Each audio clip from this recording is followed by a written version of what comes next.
আল্লাহ তাআলা কি বলছেন, ফামান কানা ইয়ারজু লিকা রাব্বিহ, যে তার রবের দিদার লাভ করতে চায়, আশা করে, ফালিয়ামাল আমালান সালিহা, সেজন্য সৎ আমল করে। মনে রাখবেন আল্লাহ রাব্বুল ইজ্জাত কোথাও বলেননি যে তোমরা আমল করবে, বেশি বেশি আমল করবে, এটা আল্লাহ তাআলা বলেননি।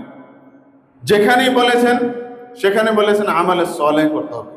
ইন্নাল্লাযীনা আমানু ওয়া আমিলুস সালিহাত, ইন্নাল্লাযীনা আমানু ওয়া আমিলুস সালিহাত, এইভাবে আল্লাহ রাব্বুল ইজ্জাত বহু আয়াতে আমলের সাথে সালেহকে উল্লেখ করেছে। শুধু আমল করলে হবে না। সূরা মুলকে আল্লাহ তাআলা কি বলছেন, লিয়াবলুয়াকুম আইয়ুকুম আহসানু আমালা, ওখানে আল্লাহ তাআলা বলছেন আহসান মানে উত্তম, সর্বোত্তম আমল কে করে, এই জন্য আমি তোমাদের জন্ম, তোমাদের জীবন, তোমাদের মৃত্যু আমি দিয়েছি, এটা পরীক্ষা করার জন্য। আর এখানে আল্লাহ রাব্বুল ইজ্জত বলছেন যে আমার সাথে যদি দিদার লাভ করার ইচ্ছা থাকে, তাহলে আশা রাখো, তাহলে তোমরা কি করবে, সৎ আমল করবে। ওয়ালা ইউশরিক বিইবাদাতি রাব্বিহি আহাদা, আরেকটা শর্ত হলো কি, রবের সাথে শিরিক করা যাবে না। ইবাদত করবে ঠিকই, কিন্তু ইবাদত করতে যে তোমার রবের সাথে শিরিক করবে না। আল্লাহ রাব্বুল ইজ্জত দুইটা শর্ত দিয়েছেন। আল্লাহর দিদার লাভের মানে কি, আল্লাহর সন্তুষ্টি লাভের, আল্লাহর জান্নাতে যেতে চাইলে এই দুই শর্ত পূরণ ছাড়া কখনো ইবাদত ঠিক থাকবে না। হয় শিরিক হয়ে যাবে, আর না হয় বেদাত হয়ে যাবে। আমালে সালেহ মানে কি, প্রায় সকল মুফাসসিরিন ইকরাম কি বলেছেন, আমালে সালেহ আই আল মুওয়াফাকাতু বির রাসূল সাল্লাল্লাহু আলাইহি ওয়াসাল্লাম, আল্লাহর রাসূলের পদ্ধতি অনুযায়ী আমলটা হতে হবে, এটা হলো আমল সালেহ। আল্লাহ নবী সাল্লাল্লাহু আলাইহি ওয়াসাল্লামের তরিকা পদ্ধতির সাথে যদি কোনো আমলের মিল না থাকে, ওটা আমল সালেহ না।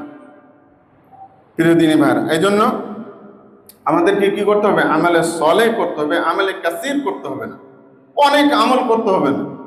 আমাদেরকে আল্লাহ নবী সাল্লাল্লাহু আলাইহি ওয়াসাল্লামের দেখানো তরিকা পদ্ধতি অনুযায়ী আমল করতে হবে।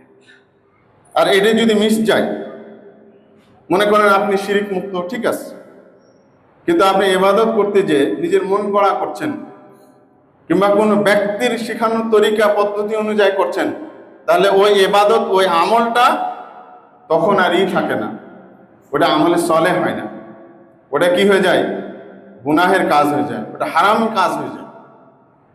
এই জন্য আল্লাহ রাসূল সাল্লাল্লাহু আলাইহি সাল্লামের অনুসরণে আমাদেরকে ইবাদত করতে হবে। সুন্নাহ ভিত্তিক যদি আমি ইবাদত করি, তাহলে আমাদের আমল ইবাদত আল্লাহর কাছে গ্রহণযোগ্য হবে। আল্লাহ রাসূল সাল্লাল্লাহু আলাইহি সাল্লামের পদ্ধতির সাথে যদি, তরিকার সাথে যদি আমলের মিল না হয়, ইবাদতের মিল না হয়, ঠিক না থাকে, তাহলে ওই ইবাদত হবে না, ওটা বেদাত হয়ে যাবে। আর আল্লাহ নবী সাল্লাল্লাহু আলাইহি সাল্লাম কি বলেছেন, ফাইন্না কুল্লা বিদআতিন দালালা, নিশ্চয় সমস্ত বেদাতই হচ্ছে ভ্রষ্টতা, গুমরাহি, ওয়া কুল্লা দালালাতিন ফিন্নার, আর সমস্ত ভ্রষ্টতার শেষ পরিণতি হচ্ছে জাহান্নাম।